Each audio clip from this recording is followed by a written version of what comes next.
Good morning, my dear beloved brothers and sisters. This is Matt with GodIsForYouMinistries.org. Just a thought for the day.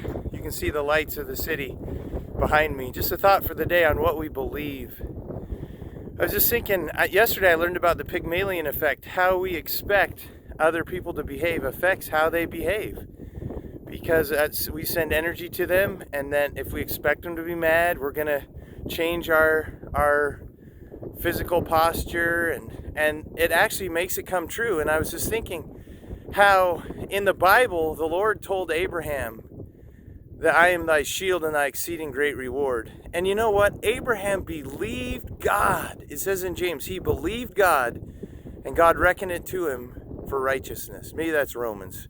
Anyway, it's in the New Testament. Sorry, it's early in the morning. The point is, he believed God. He didn't have the evidence. Sorry, I got off the city there. He didn't have the evidence, and you may not have the evidence in your life. Maybe you're struggling with your wife. Maybe you're struggling with your husband. Maybe you're struggling with your children. Maybe you're struggling at your job. That's not the end of the story. Each one of us, can believe God. He says this right here in Jeremiah. I know this one. In Jeremiah 29:11, it says, "For I know the plans I have for you, declares the Lord, plans to prosper you and not to harm you, to give you hope in a future." And either we believe that or we don't, my dear beloved brothers and sisters. It doesn't matter what it looks like is happening. We can believe God.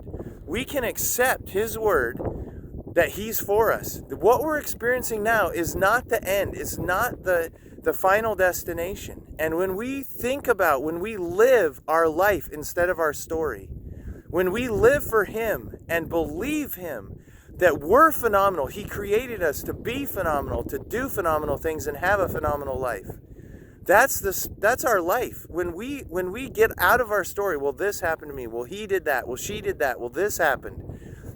It's gone. Just let it go. Live for eternity. Live in view of eternity. Live in view of the hope that God has for you.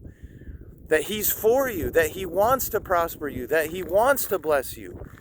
That He's going to, unless you stand up and say, no, don't bless me. He's going to, even if you do.